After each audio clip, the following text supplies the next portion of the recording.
थोड़े दिन व्यतीत हुए, भगवान का नामकरण संस्कार करने के लिए गुरुदेव वशिष्ठ आए। अब ध्यान दीजिएगा, कभी भी अपने बालक बालिकाओं का जब नामकरण करें तो गुरु जी को बुला करके करें। महाराज दशरथ चाहते तो स्वयं कर सकते थे पर नहीं किया, ज्ञानी हैं, विद्वान हैं, लेकिन फिर भी गुरु जी को बुलाया। घर में जो बड़े हों, जो ज्येष्ठ हों, जो श्रेष्ठ हों, उनसे बुला करके अपने बच्चों का नामकरण कराएं। और नाम भी ऐसा हो जिसका कोई अर्थ निकले, बुरा मत मानिएगा। आजकल के नाम क्या होते, चिंटू, पिंटू, पप्पू, गप्पू। अच्छा बताओ, मरते समय गप्पू का नाम लिया जाएगा तो गप्पू क्या करेंगे? गप्पू गप से अंदर लेके चले जाएंगे, कहाँ भवसागर से पार करेंगे। बोले भक्तवत्सल भगवान की। तो नाम का जीवन में बहुत प्रभाव पड़ता है। अब आप कहेंगे महाराज कोई प्रमाण है क्या, हम कैसे मान लें कि प्रभाव पड़ता है? श्रीमद् भागवत महापुराण की कथा में एक चरित्र आता है। एक पंडित जी थे जिनका नाम है अजामिल। अजामिल ने संतों के कहने पर, जिसने जीवन भर चोरी किया, जिसने जीवन भर हत्याएं की, डकैती किया, लेकिन अपने छोटे पुत्र का नाम उसने रख दिया नारायण। और जब नारायण रखा तो बस वही आदत पड़ गई, नारायण भोजन लाओ, नारायण पानी लाओ, नारायण ये करो, नारायण वो करो। चलते फिरते भगवान का नाम जिह्वा पर आने लगा। और परिणाम ये हुआ कि मरते समय में भी जोर से चिल्लाया, नारायण बड़ी पीड़ा हो रही है, कहाँ हो? बेटा नारायण आए चाहे नहीं आए, पर मेरे भगवान नारायण के पार्षद चले आए, इसलिए अजामिल का कल्याण हो गया। इसलिए प्रयास करिए, जब कभी भी बच्चों का नामकरण करें तो भगवान का नामकरण करें। ऐसे तो भगवान का नाम हम ले नहीं पाते, कम से कम उसी बहाने जिह्वा पर भगवान का नाम आएगा।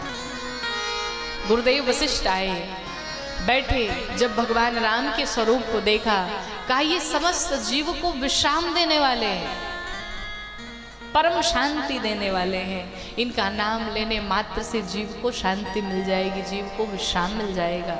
विश्राम, भगवान शंकर ने हलाहल विष पान किया, पता है सभी को, तभी से भगवान का नाम नीलकंठ पड़ा।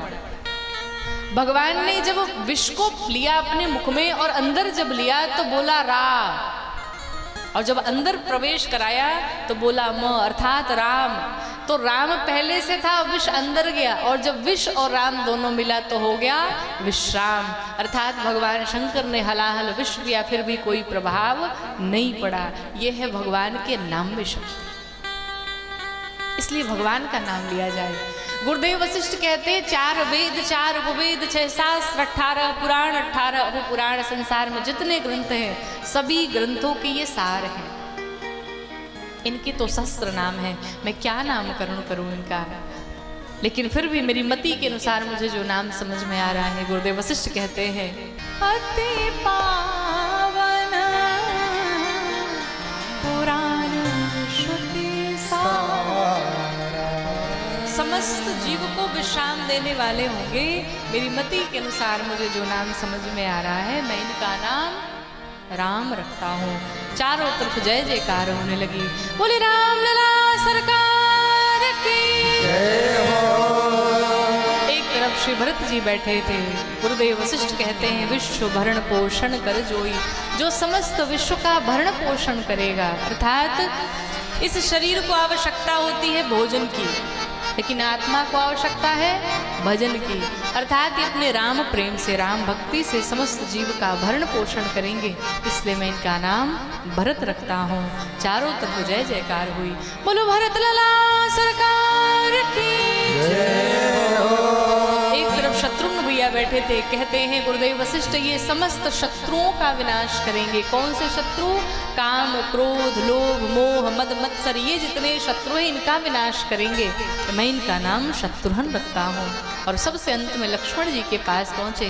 गुरुदेव वशिष्ठ कहते हैं ये जो आपके चारों पुत्र हैं 2-2 की जोड़ी में चलेंगे। राम के साथ लक्ष्मण, भरत के साथ शत्रुघ्न। और सबसे प्यारी बात, लक्ष्मण जो है राम जी को अत्यंत प्रिय होंगे।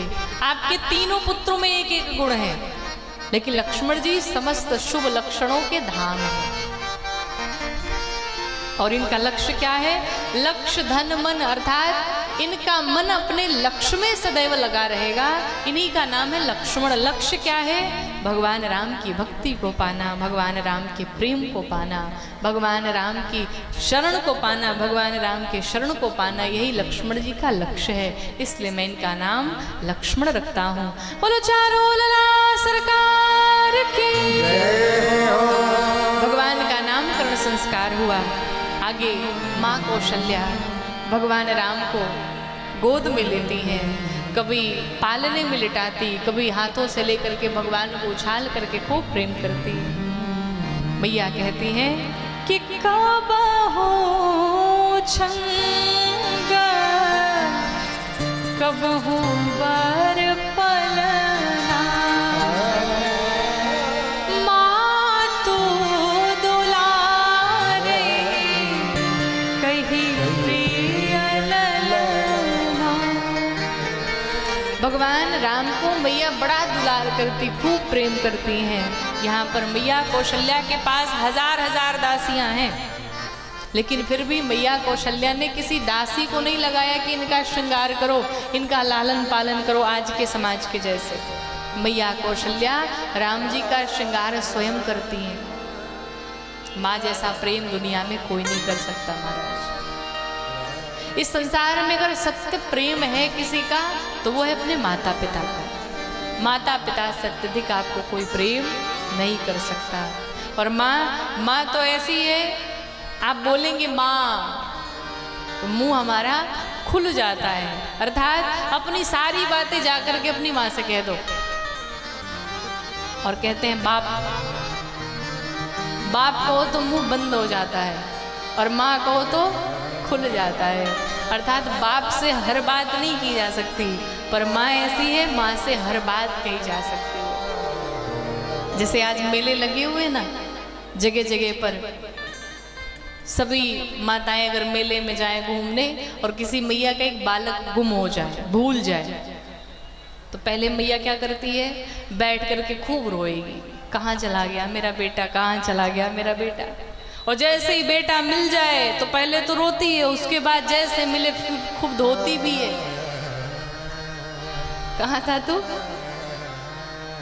यही स्वभाव है माँ का, पहले रोती है फिर खूब धोती है और धो करके फिर घर पे बुला करके ला करके आराम से लेके सोती है। यही माँ का स्वभाव है। माँ के लिए जितना भी वर्णन किया जाए कमी है।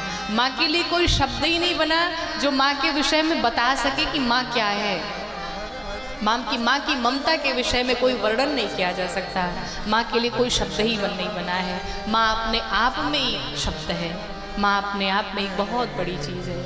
संसार में, दुनिया में, चाहे आप कितनी भी गलतियाँ कर लीजिए, कोई आपकी एक दो गलती क्षमा कर सकता है, लेकिन माँ ऐसी है जो हजार गलतियाँ भी क्षमा करने को तैयार है। एक माँ के 4 बेटे हो जाए ना तो बड़े प्यार से उनका लालन पालन करती है, लेकिन वही माँ जब वृद्ध हो जाती है तो वही बेटे 4 बेटे भी एक माँ को नहीं पाल पाते। बड़ा वाला कहता छोटे के पास जाओ, छोटा वाला कहता बिचले के पास जाओ। माँ का ठिकाना ही नहीं होता, माँ जाए कहाँ पे। और कुछ तो ऐसे भी होते हैं जो घर से निकाल करके वृद्धाश्रम में फेंकाते, जाओ वहीं रहो।